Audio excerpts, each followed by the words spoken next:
Hoi, ich bin der Stefan und das ist mein Bassblog. Und wenn das letzte Video relativ ruhig angefangen hat, beim ersten Tag beim Blueprint Live Event in London von Scott's Bass Lessons, dann ist es beim zweiten Video leider oder zum Glück nicht so. Wie ich im letzten Video erzählt habe, am ersten Tag in London, viel Technik, viel Sound. Der Scott mit dem F-Bass, der Ian mit dem Helix Stomp und seinem persönlich angefertigten Michael Lalbass. Und am Ende der Satz, dem Song dienen, das hat mich schon gefühlt und bereichert. Und mit dem Satz bin ich ins Bett gegangen und mit dem Satz bin ich aufgewacht. Und wieso ist das wichtig? Weil zusammen, wo der erste Tag aufgehört hat, hat der zweite Tag umgesetzt. Dass es im zweiten Tag nicht mehr um Technik gegangen ist. Oder um Technik ist gut, aber es ist nicht hauptsächlich um Technik gegangen. Ich sag dir mal, das Programm vom zweiten Tag. Dann gehen wir mal schauen, was zusammen alles passiert ist. 4 Coaches, 4 Welten und am Ende Spannende, alle sagen das Gleiche. Jeder auf eine andere Art und Weise. Der Zwag, da sieht man es nicht so gut, hat wieder mit dem Ian angefangen, mit dem Ian Martin Allison, der was sein Konzept als Bassist noch näher gebracht hat. Aber wer ist denn der Ian überhaupt, wenn er ihn nicht kennt? Der Ian ist Sideman, also Session-Musiker aus Minneapolis. Er arbeitet mit Leuten wie Dessa, Ben Rector. Viele von euch viele werden ihn kennen wegen seine Videolektionen oder seine YouTube-Videos oder Instagram-Videos von Scott's Bass Lessons. Viele andere werden ihn kennen, vielleicht weil er so Produktvorstellungen macht, eben von Sounds von Helix Stomp oder von irgendwelche Superteilen vor DI-Boxen und Effektgeräte und so weiter, die was noch in Zusammenarbeit mit ihm ausgearbeitet werden. Wenn es dich interessiert, verlinke ich eventuell unten etwas, aber wie schon gesagt, Kaufempfehlungen gebe ich doch keine, deswegen das ist nicht unbedingt der richtige Platz. Ich weiß leider, er ist bekannt dafür, dass er Produkte eben bewirbt und er macht es auch voll gut. Und wenn du ein Video von ihm anschaust, kriegst du gleich Lust, etwas zu kaufen. Und wie schon gesagt, in diese Falle wollen wir jetzt nicht tappen. Sein Ansatz aber ist interessant und hat mich ziemlich inspiriert. Die Kernfrage von seinem Auftreten, von seinem Speech war: Bin ich auf der richtigen Note? Das ist nicht das Wichtigste, sondern wie soll der Song klingen? Was braucht der Song von mir? Er hatte so eine Art Gedanken, nicht wie ein Bassist, sondern wie ein Produzent. Und das ist ein großer Unterschied. Er hat, und da ist nicht, der Scott hat voll interessiert zugeschaut, weil es sind 2 verschiedene Welten. Die 2, die kennen sich seit und jeher. Und da gibt es eine kleine Anekdote, vielleicht erzähle ich das einmal ein anderes Mal. Schreiben wir es eventuell in die Kommentare. Das sind so Gespräche, die was man in die Kontexte hört. Falls dich interessiert, bitte, mache gerne ein Video drüber. Er hat gezeigt, wie man für einen Song mehrere Sounds aufbaut. Und nicht weil er es kann und weil er es sagen will, sondern er hat auch gesagt, wie jeder Sound in einem bestimmten Teil von einem Song klingt, was für einen eigenen Charakter er mitbringt. Und erster kommt die Idee, dann der Effekt, nicht umgekehrt. Viele Musiker oder viele Leute, mit denen ich musikalisch rede, die bauen ihren Sound auf die Effekte, was sie spielen können, auf die Technik, was sie bringen können, auf das, was sie persönlich einbringen wollen, weil sie so gut sein und weil sie ihr Solo einbauen wollen. Er sagt, der Song ist erster und das ist genau die, ich glaube, der perfekte Abschluss vom Gedanken von Tag 1, dem Song dienen. Das hat er da konkret demonstriert. Und schauen wir uns 2, 3 Sachen an, weil ich glaube, da können wir eventuell auch, während der Ian spielt, vielleicht noch ein bisschen weiter darüber reflektieren.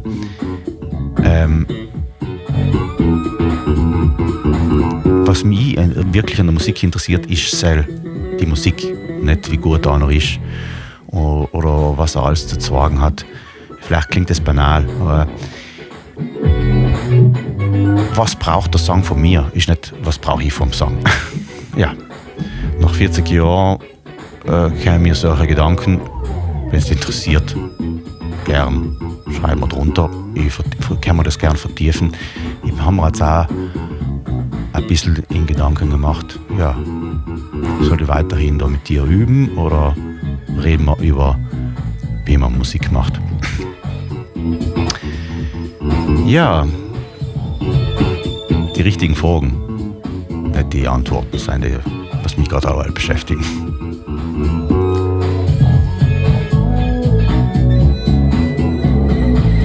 Da hat er Ian demonstriert, wie seine Double-Thump-Technik funktioniert im Kontext, wie er das einsetzt.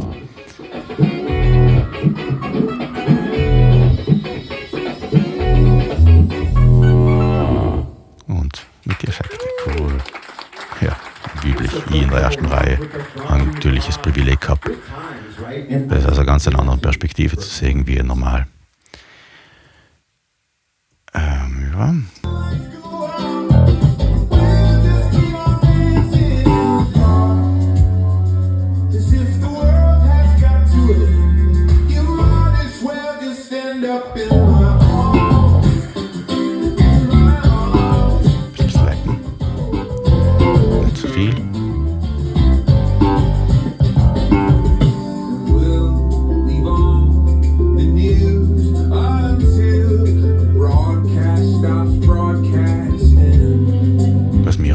Er ist nicht das Technikmonster. Er ist genau das, wo ich mich oft einmal sehe. Ich kann nicht das coole Solo machen, aber wenn ich ein Lied her, dann mache ich meinen Basspart so gut wie möglich verkörpern.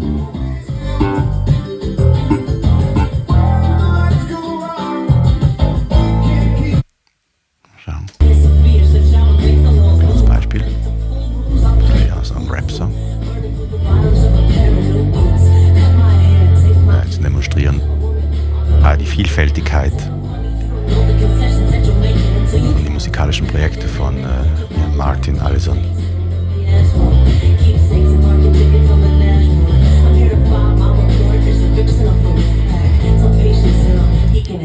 Alle Technik, inklusive Plektrum, alles ist erlaubt als Bassist. Nicht so wie früher man gesagt hat, na, Bassisten spielen Lei mit 2 Fingern. Plektrum ist verboten. Wenn es passt, passt's.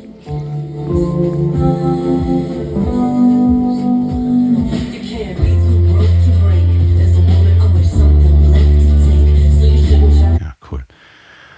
Ja, da sieht man mich mit dem Kopfhörerverstärkerle, was sie uns da gegeben haben. Wir versuchen natürlich da mitzukommen, mitzuspielen, auszutauschen. Voll coole Situation. Das ist ein Foto vom offiziellen Fotografen von Scott, der was ihm alle Videos macht. Ich bin nicht draufgekommen während dem Event. Alle Videos, die was vielleicht ein paar von euch kennen, die ganzen Lernvideos. Und Martin Allison als Mensch, voll ein netter Typ. Er hat mit allen geredet, die was ihn etwas gefragt haben. Er hat seinen Bass vorgestellt. Er hat erklärt, wieso er so und so und so haben wollte. Er hat andere Tipps gegeben, persönliche, andere Bässe probiert. Jedenfalls, ja. Das ist nicht like Kulisse. Das sind echte Leute. Und dann kommt auch schon der zweite. Lawrence Kottel. Wer den nicht kennt, das ist eine richtige Ikone der Basswelt. Der hat mit Leuten gespielt wie Eric Clapton, wie Seal, wie die Black Sabbath, in der BBC Big Band, Jazz Fusion gemacht, er hat seine eigene Big Band. Der hat alles gespielt. Und wenn der auf die Bühne kommt, dann gibt es keine Show. Da gibt es Bass-Substanz. Und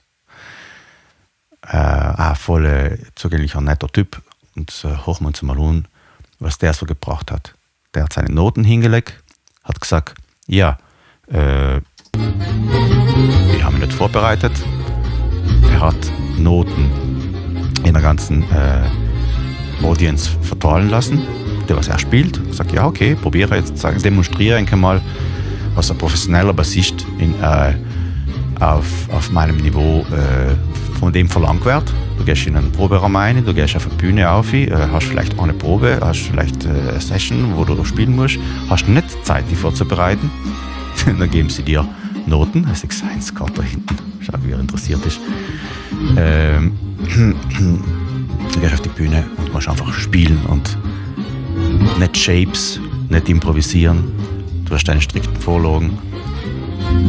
Und auch wenn 2, 3 Sachen nicht perfekt waren, die haben ihn gestört, er hat mich richtig gesehen. Er hat richtig da kommentiert. Das ist ein Profi. Ja, okay.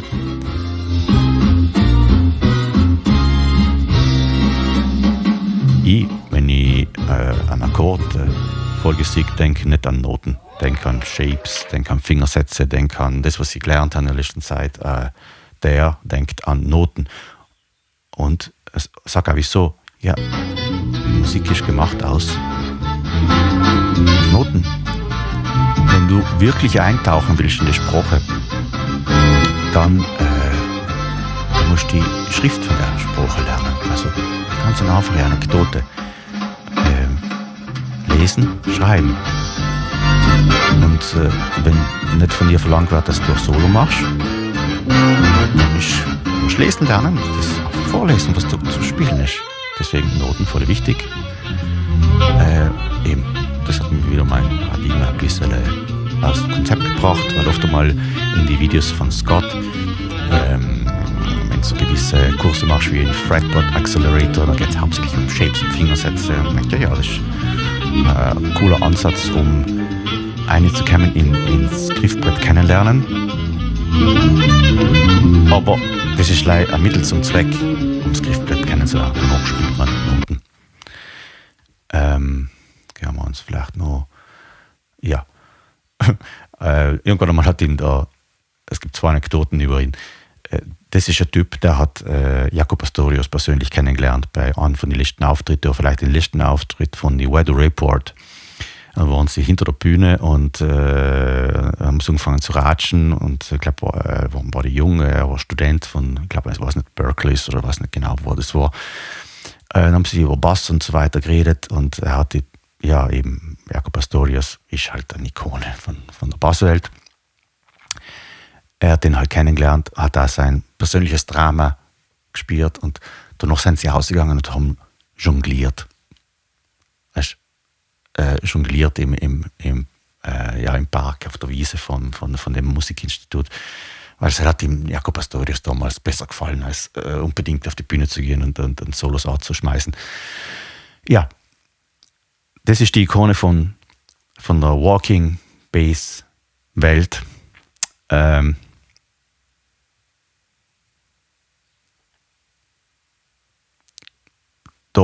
bist du einfach als Zuschauer sprachlos, auch weil du versuchst, durch deine Charts, was du in der Hand hast, einfach nachzuverfolgen und merkst, das ist Vorausdenken auf höchstem Niveau. Ich sage, er hat total 2, 3 Takte, 4 Takte vorauslesen, damit er weiß, was er zu spielen hat. Und er denkt da in Noten, das heißt, da jedes einzelne von den Pinktellen auf dem Pentagramm wird schon banal sein, vielleicht für die, aber für mich sind es oft einmal wirklich schwarze Pinktellen auf 5 Linien.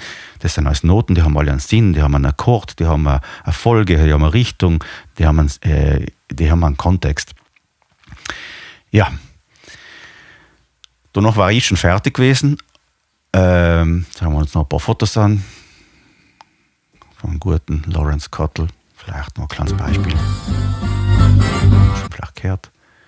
Er hat viel präsentiert. Er hat da über seinen Einsatz von Zeige und Mittelfinger geredet, so mehr als technische.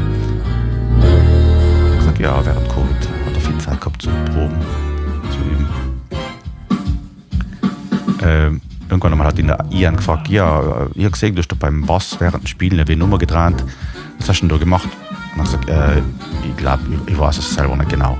Ich glaube, der Bass war für ihn gar nicht das Wichtigste. Der ist einfach gut und fertig. Und genau, was da angeht, interessiert ihn auch nicht so richtig. Das ist schon eines von den Argumenten, was ich mal mit dir besprechen möchte. Was ist denn eigentlich wichtig an dem Instrument da? Wie teuer es ist, was für ein Holz es ist und wie es gemacht ist oder was man alles damit machen kann. Oder die Musik dahinter, die was man produziert oder was man spielt oder was man fühlt.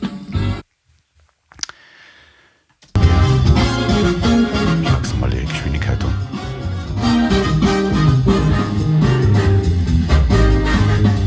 Und der hat auch noch einen Hits dabei. Unverschämt.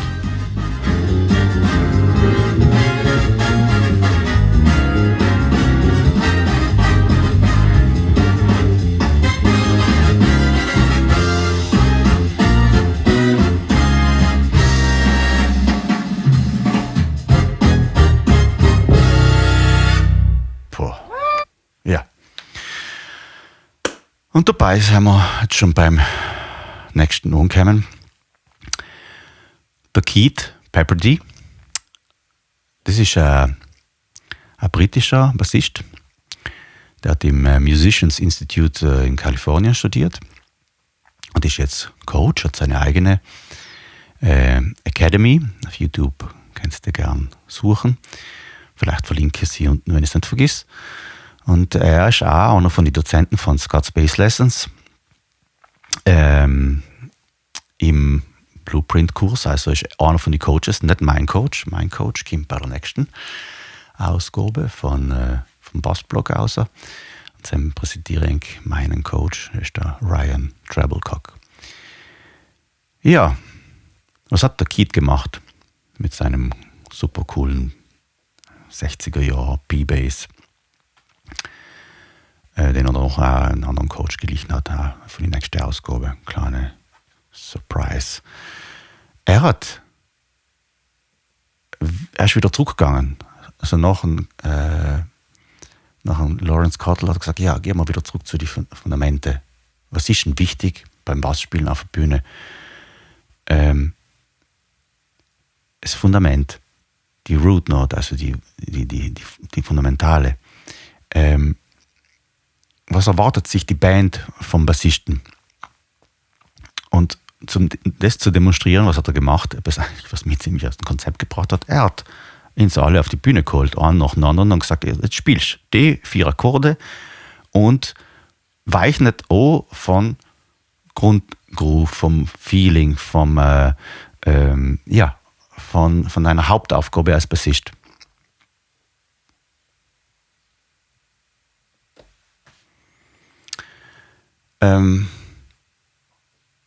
Er hat es ziemlich klar ausgedrückt, was er sich von uns erwartet. Die richtige Note im richtigen Moment. Die Form kennen, was wir spielen müssen. Den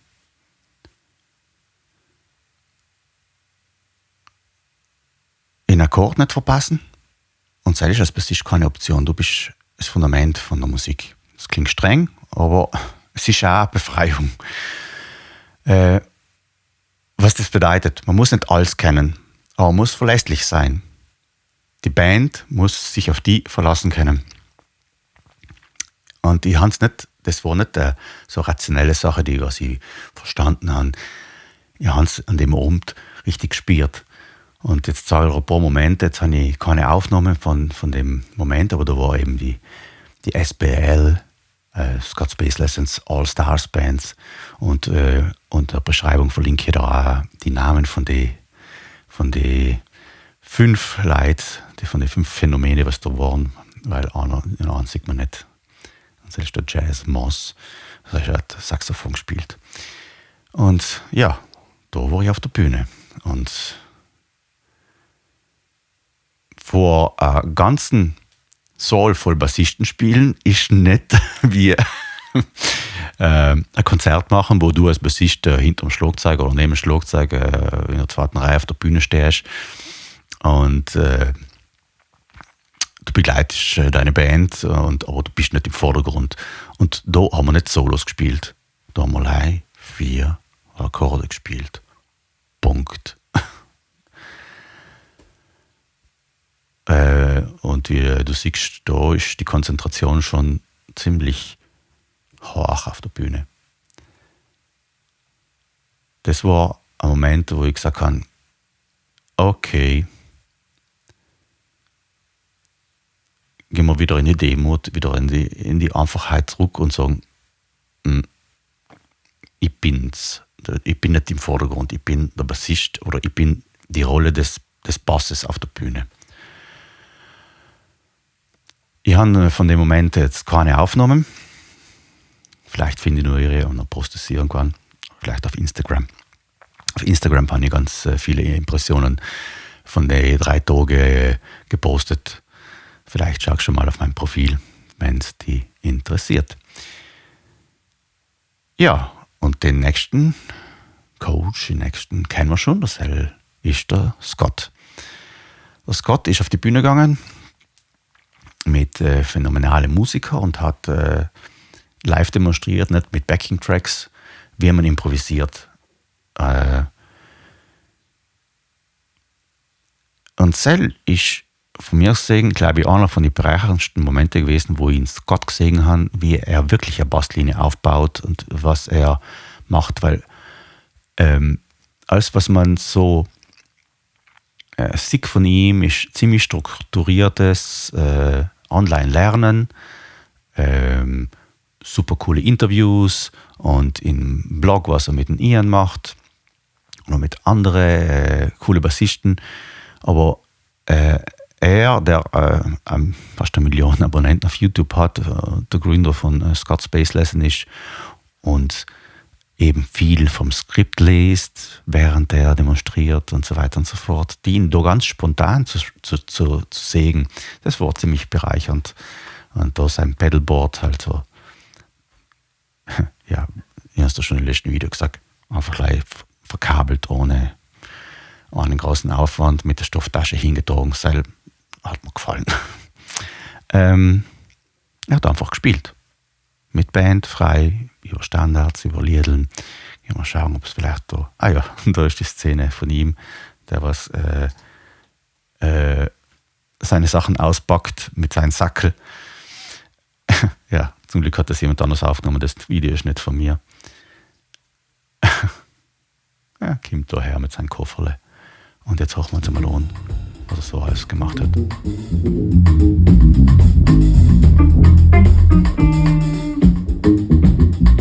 Schau mal der Ausdruck. Ich denke mir oft einmal, die Bassface auf der Bühne ist schon wichtig, gehört zur Performance irgendwie dazu. Ist in dem Fall typischer Performer, das ist nicht gleich ein Bassist. Aber jeder hat seine eigenen Form von Konzentration.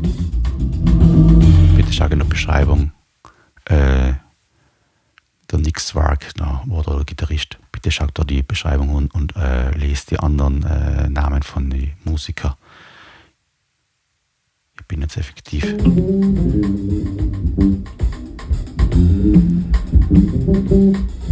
Ein bisschen zu konzentriert, um mich genau zu erinnern, wie die alle heißen. Es war von mir gesehen ein bisschen oberflächlich meinerseits, weil ich auch sagen dachte, ja, ich habe ja schon im letzten Video nicht mehr gewusst, wie der Schriftsteller heißt, von Primrose Hill. Also Jeff Black, habe ich gesagt. Jeff Black mit William Blake verwechseln, das ist schon ziemlich peinlich. Aber wie schon gesagt, da gibt es keine Cuts, keine Korrekturen und so ist es und so bleibt es. Ich bin allein ein Mensch.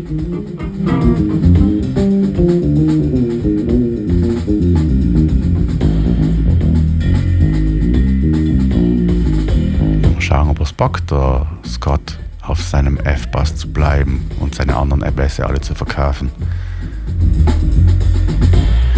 Das ist das tägliche Leid von einem Musiker, wenn er etwas Schönes in der Hand kriegt. Macht man am liebsten alles haben.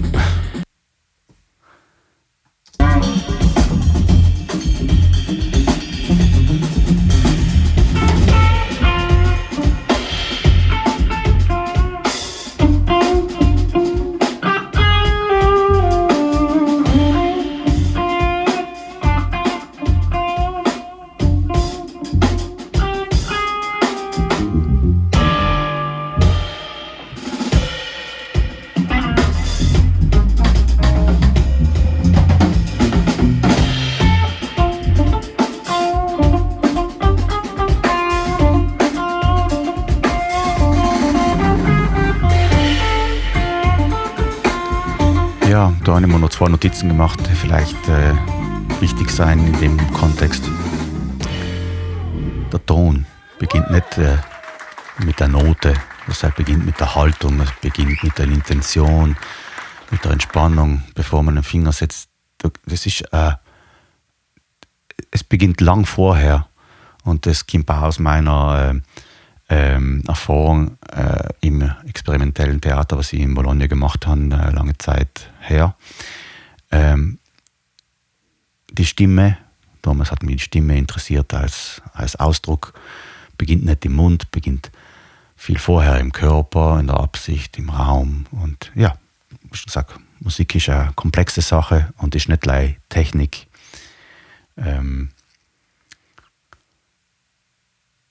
Und irgendwie habe ich das in jedem von den Bassisten gesehen. Und Scott hat gestern ein Video veröffentlicht, wo er gesagt hat, ja, wie wichtig es ist, sich zu treffen. Wie wichtig ist es, nicht gleich online didaktische Inhalte zur Verfügung stellen, sondern wie wichtig ist es, sich auszutauschen, sich zu sehen, auf Konzerte zu gehen, sich als Mensch begegnen und nicht gleich als Funktion.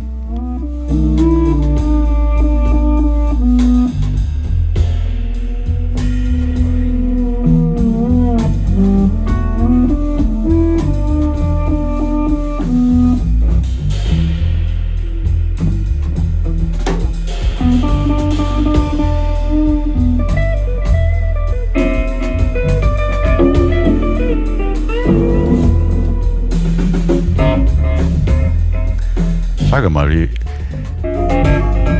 sich die teilweise gut unterhalten dabei. Da ist alles dabei. Ironie, Ernst, Konzentration. Ja. Ironie, glaube ich, voll wichtig, ja.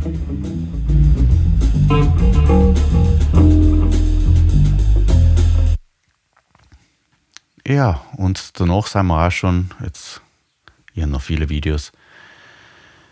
Am Abend ist auch noch die letzte Sektion rausgekommen, und es war ein Evening Jam.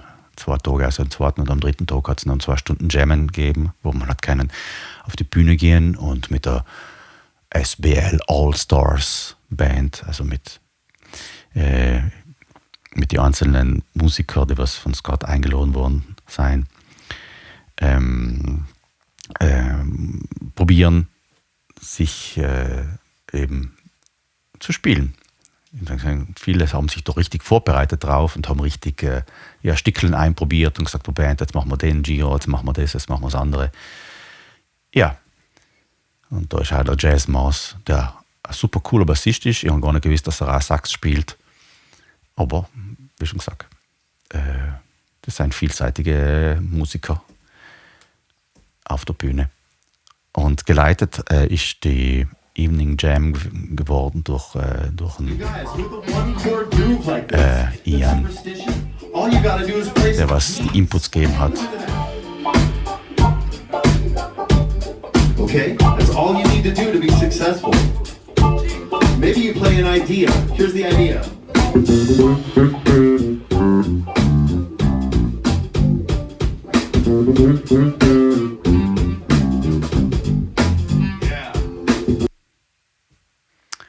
Und da sind auch schon die einzelnen Leute auf die Bühne gegangen.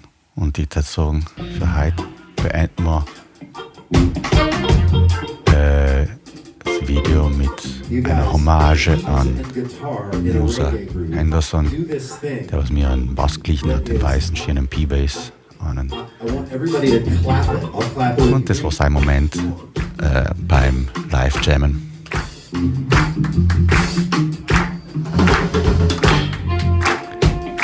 Morgen, beziehungsweise bei der nächsten Folge, bei Tag 3, geht es um einen Seye Adelican, um einen Paul Gary, einen Gary Jackson und meine persönlichen Reflexionen von Ryan Treblecock als meinen Coach. Ja, was nehmen wir mit von Tag 2? Endlich. Heute ist eine lange Folge gewesen. Viel zu sagen. Spiel Töne und nicht Shapes. So Noten.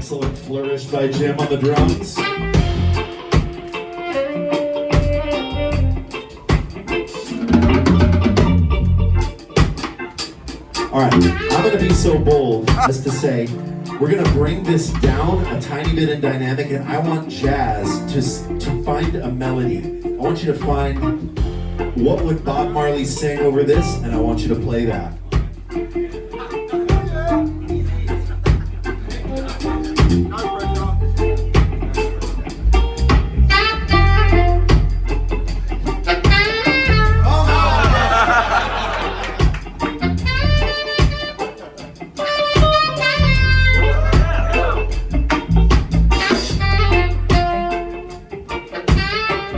Play B flat right here.